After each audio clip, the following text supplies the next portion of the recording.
Ravi de vous retrouver pour ce nouveau numéro du Dessous des cartes. On démarre cette émission dans le port de Keelung, deuxième port de Taïwan, et cette rade construite de telle manière qu'elle soit bien protégée des typhons du Pacifique.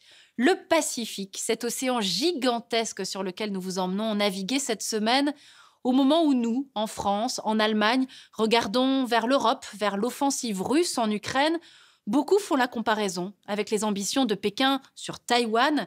Taïwan, symbole de cette région, l'Asie-Pacifique, où se joue le monde qui vient, épicentre économique, commercial de la planète, vous allez voir, un océan où s'affrontent aussi les deux géants du XXIe siècle, les États-Unis et la Chine, tandis que d'autres puissances régionales, l'Inde, le Japon, l'Australie, y jouent un rôle majeur. L'océan Pacifique au centre du jeu, et commençons par prendre conscience de son immensité. Car l'océan Pacifique est le plus vaste de tous. Il couvre un tiers de la surface du globe à lui tout seul. Son immensité, 169 millions de kilomètres carrés, c'est-à-dire 2 fois la superficie de l'Atlantique, donne son surnom à notre Terre, la planète bleue. C'est aussi le plus profond et le plus accidenté des océans, avec des sommets himalayens et des fosses allant jusqu'à 11 000 mètres aux îles Mariannes. Au contact des plaques tectoniques, l'océan Pacifique est bordé par les 3/4 des volcans du monde, une ceinture de feu de 40 000 km de long, secouée d'éruptions, de séismes et de tsunamis. Pour encercler ce géant, il faut 3 continents, Amérique, Asie, Océanie, et 3 océans, Arctique, Antarctique, océan Indien. Alors regardons de plus près ses contours terrestres et maritimes. Au nord, le Pacifique vient buter sur le détroit de Bering, entre la Russie et les États-Unis. À l'est, ces vagues se heurtent au continent américain et à ses chaînes montagneuses tombant à pic.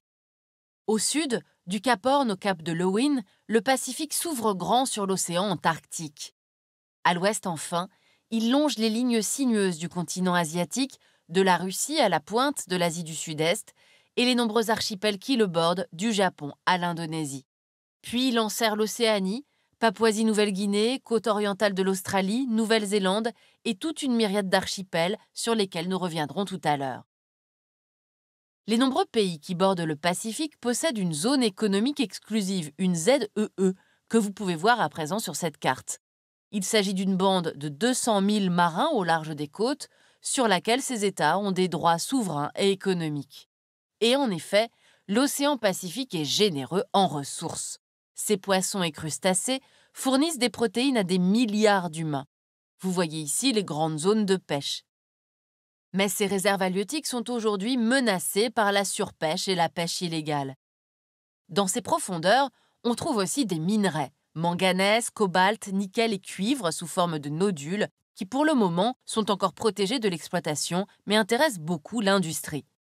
Alors pour comprendre d'où vient le nom Pacifique, il faut remonter en 1520. À cette date, le Portugais Magellan est le premier Européen à faire le tour du monde. Le temps devenant clément au fur et à mesure de la traversée, il baptise alors cet océan le Pacifique. En ce début du XXIe siècle, c'est devenu le centre géopolitique du monde.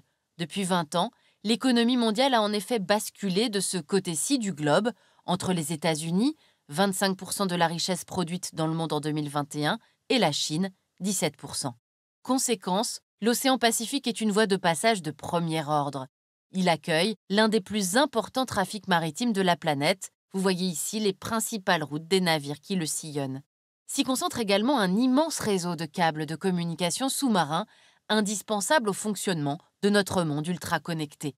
Et c'est la face ouest asiatique la plus peuplée qui est aujourd'hui l'épicentre économique et commercial de cette région. Regardez, parmi les 20 plus grands ports du monde en volume de containers en 2020, 14 sont situés en Chine, Corée du Sud et dans les pays de l'ASEAN, une association qui regroupe les 10 principaux pays d'Asie du Sud-Est, contre un seul à Los Angeles en Californie. Alors intéressons-nous maintenant de plus près à la porte ouest de l'océan Pacifique, celle qui contrôle le passage vers l'océan Indien et au-delà. Les eaux du Pacifique rencontrent ici une série d'écluses, les détroits malais et indonésiens, un dédale de couloirs stratégiques pour le commerce mondial. Le détroit de Malacca est le plus fréquenté, 90 000 bateaux par an et près de la moitié du pétrole mondial transporté par mer y transite. Singapour est le deuxième port de containers et le cinquième plus grand centre de raffinage au monde. Mais les eaux du détroit, célèbres aussi pour leurs pirates, sont peu profondes et proches de la saturation. Les plus gros tonnages empruntent dès lors de préférence les détroits de Lombok et de Makassar. L'océan Pacifique, on l'aura compris, est un espace maritime hyper fréquenté et ses rivages sont densément peuplés. Par conséquent, il est aussi très pollué. Notamment par les déchets plastiques, qui forment deux gigantesques tourbillons ou gyres, l'une au nord, l'autre au sud de l'océan. L'île d'Anderson détient le déprimant record du monde des plages les plus polluées par le plastique, avec une densité moyenne d'environ 240 morceaux par mètre carré. Le monde insulaire pacifique est par ailleurs confronté à un autre défi écologique majeur, la montée des eaux liée au dérèglement climatique. Les populations des innombrables îles et archipels de Micronésie, Mélanésie et Polynésie sont les plus menacées au monde par le risque de submersion. Vous voyez ici les régions où plus des 3/4 des habitants vivent à moins d'1 kilomètre du rivage. Vous pourriez aussi bien bombarder nos îles, a lancé dans un cri de désespoir le président des Palaos face à l'inaction des dirigeants du monde, réunis pour la COP26 à Glasgow à l'automne 2021. On l'aura compris, le Pacifique est au centre d'enjeux économiques et environnementaux de dimension planétaire, mais c'est bien sûr aussi un espace de rivalité militaire où se mesurent les deux superpuissances, chinoises et américaines, sans oublier, vous allez voir, le rôle des puissances moyennes avec ce que l'on appelle le concept géostratégique de l'Indo-Pacifique. Alors pour commencer, regardons à quoi ressemble le face-à-face militaire sino-américain. Côté états-unien, une forte présence de l'US Navy au Japon, qui abrite le QG de la 7e flotte, et en Corée du Sud, ainsi que des bases navales stratégiques en territoire américain, à Guam et Pearl Harbor, à Darwin, en Australie, sur l'île de Manus, en Papouasie-Nouvelle-Guinée, et enfin, une présence aux Philippines et à Singapour. Pour Washington, cet encerclement permet de contenir les velléités hégémoniques chinoises sur ses voisins. Côté chinois à présent, des bases navales sur les côtes et sur l'île d'Hainan, avec le déploiement de missiles capables de couler les navires ennemis. Et aussi la militarisation des îles Spratleys, en mer de Chine méridionale, objet de disputes avec plusieurs pays voisins, Taïwan, Vietnam, Philippines, Malaisie et Brunei. Depuis 5 ans, la marine chinoise est montée en puissance et s'est dotée de 90 nouveaux navires et sous-marins. Au carrefour de ces deux ambitions, Taïwan, on l'a dit, est à l'épicentre de tensions de plus en plus fortes. Pékin n'a jamais reconnu la République de Chine et manifeste régulièrement son intention de réunifier l'île, qui est souveraine de fait depuis 1949.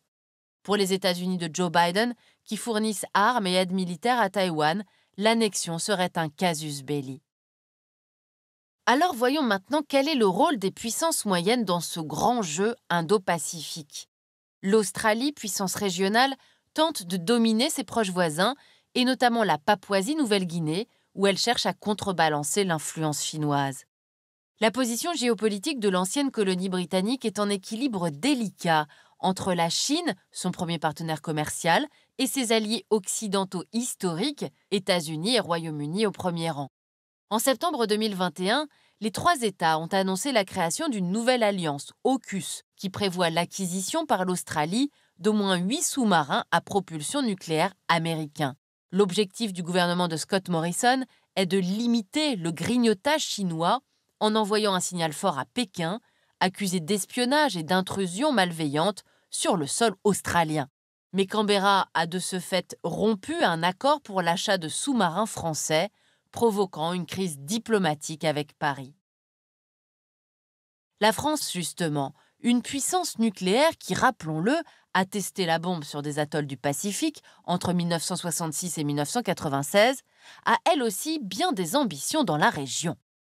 De la Nouvelle-Calédonie, où la question de l'indépendance n'est toujours pas tranchée, à la Polynésie française, la France possède encore de nombreux territoires issus de la colonisation. Elle règne sur 9 millions de kilomètres carrés de ZEE et elle dispose d'une forte présence navale avec les commandements interarmés de Nouméa et de Papeete. L'Inde et le Japon, à présent, soutiennent la vision d'un Free and Open Indo-Pacifique et constitue, avec les États-Unis et l'Australie, l'alliance Quad, un quatuor réuni par la méfiance envers la Chine.